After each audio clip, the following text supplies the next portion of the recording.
Hello, and this lesson is for Pavel. We are starting Unit 2 in our new Total English Intermediate student book. And today we are going to start talking about media. So first of all, what is media? Media is any channel of communication that reaches a large number of people. So this can be television or the internet, newspaper, film, magazines, radio, smartphones, social media, anything that we can use to communicate or that the media can use to communicate with us.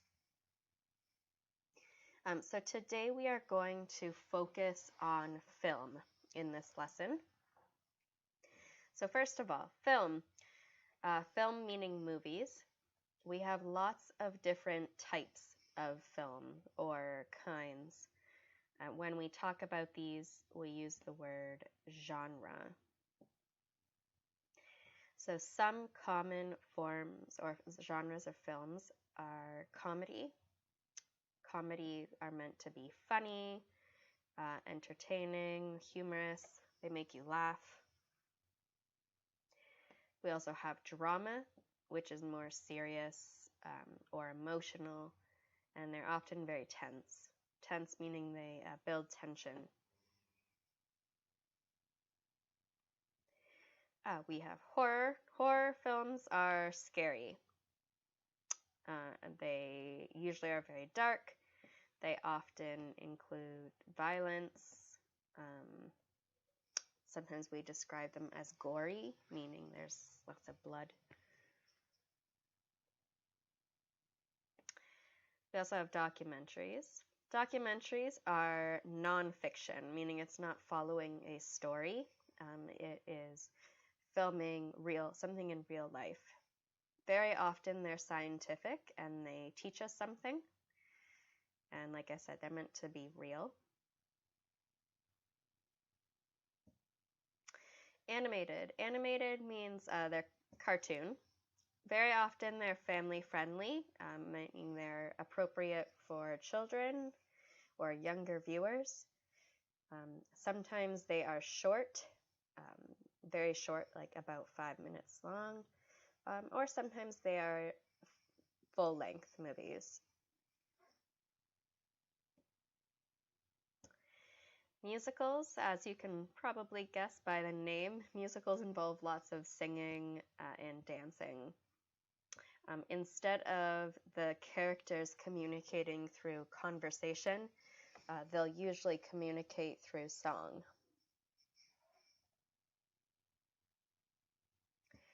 And then we also have action or adventure. These are very fast-paced and they're exciting. There might be some sort of fighting or discovery of some sort.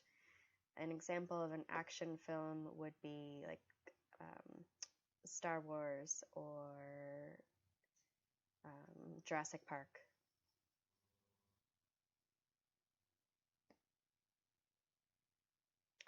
So when we are talking about films or the films we like and dislike, we have a few phrases or questions that we can use when talking to someone. For example, what is your favorite film? Okay, this is something we can ask a person. And to answer this question, we would say, my favorite film is, and then the title. For example, my favorite film is Pirates of the Caribbean. Some follow-up questions we can ask, or that we may be asked, would be, what type of film is it? So this would be one of these vocabulary words up here. For example, what type of film is Pirates of the Caribbean? It is an action and adventure film. If we want to know more about the film, more information, we can ask, what is the film about? this means, like, what is the plot, or what is the story? And to answer this film, we can just simply say, it is about, and then give the general gist or the general idea of the story. When answering this question, it's very important not to give any spoilers or to talk about how the film ends, just in case whom we're talking to wants to watch it themselves. And if we know the end of a film, it can be redundant to watch it.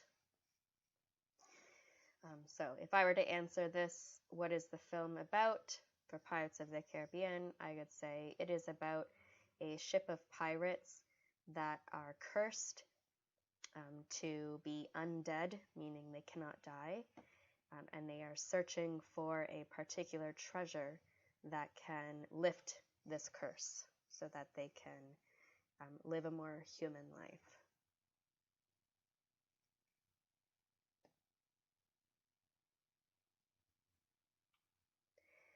So our grammar for today is defining relative clauses.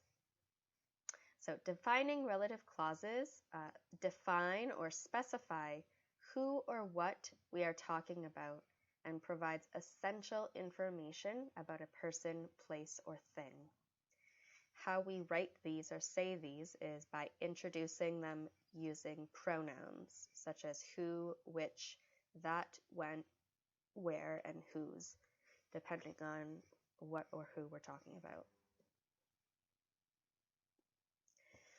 So these are to give important information, just in order to specify what we're talking about.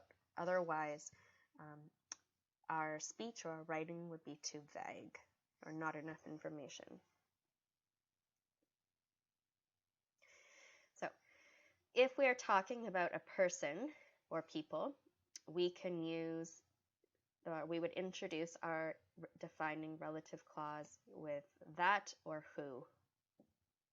So, for example, Robert Pattinson is the actor that stars in the new Batman film, or Robert Pattinson is the actor who stars in the new Batman film.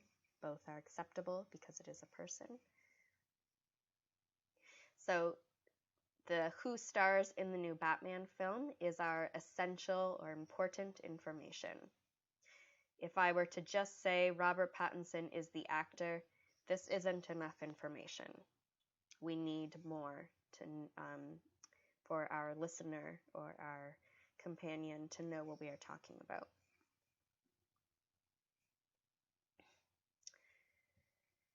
For things or animals, we can use that or which to introduce the defining relative clause. For example, I recently saw that film that was based on the musical group Queen, or I recently saw that film which was based on the musical group Queen. So if I only said I recently saw that film, we wouldn't know what film. What film am I talking about? There's tons of films. That's not specific enough, so I need to add that was based on the musical group Queen.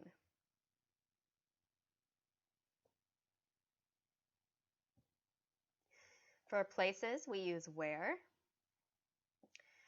For example, the office building where the drama series Suits is filmed is on King Street in Toronto, Ontario. So only saying the office building is very, very vague. There are millions of office buildings all over the world. We want to know which specific office building. So I added, where the drama series Suits is filmed. This is our essential information or our defining relative clause.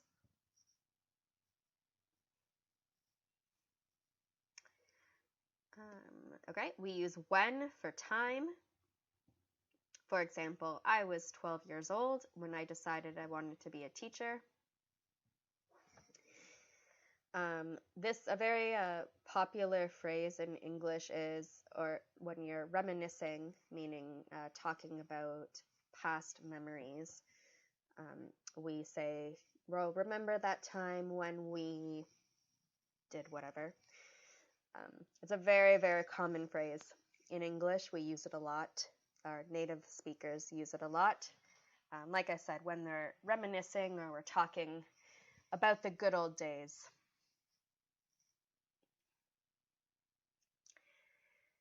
All right, and finally, we use whose for possession, meaning something that somebody owns or it belongs to them. For example, John works with that other man whose name I can't remember. So a name is what belongs to the other man. So it just gives us, like, whose name I can't remember, gives us a little bit more information about what man we're talking about. Okay, to practice these phrases, I would like you to do exercises 3, 4, and 5 on page 23 in our student book.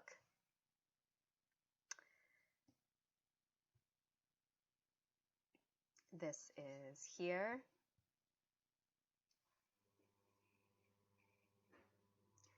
Right. Exercises 3, 4, and 5 to practice using these pronouns and how to connect defining relative clauses to our sentences.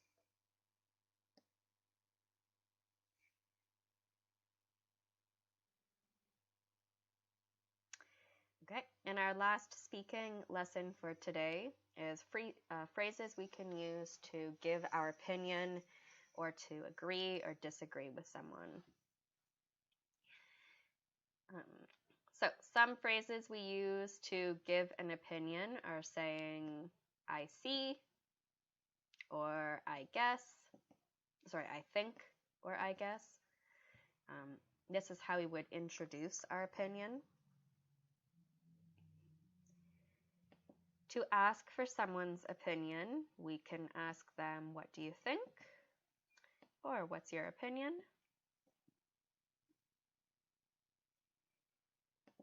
To agree with someone, we can say, I agree actually, or I completely agree, I totally agree, I partially agree if you only agree with some parts of it. We can also say that makes sense. This is a very casual phrase that we would use to talk with friends.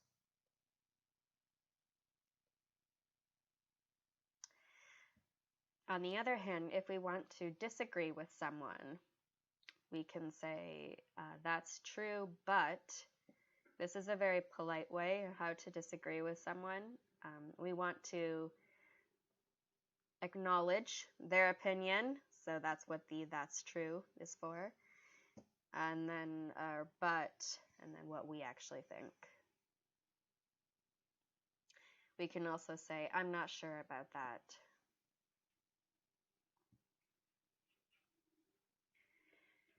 And then finally saying something may change according to what happens. For example, well, maybe it just depends. We can add also depends on or depends who, depends when. Okay. This is if we're not sure yet and things might change.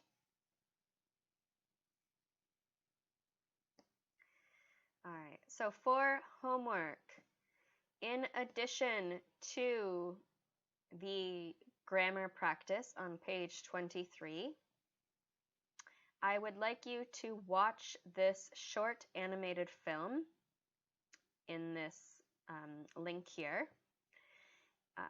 and write a short report and review of the film. So you should include the title of the film, the main characters, what happens, and some scenes that you liked or disliked. You should use relative clauses when appropriate, and you can use any of these phrases to express your own opinion.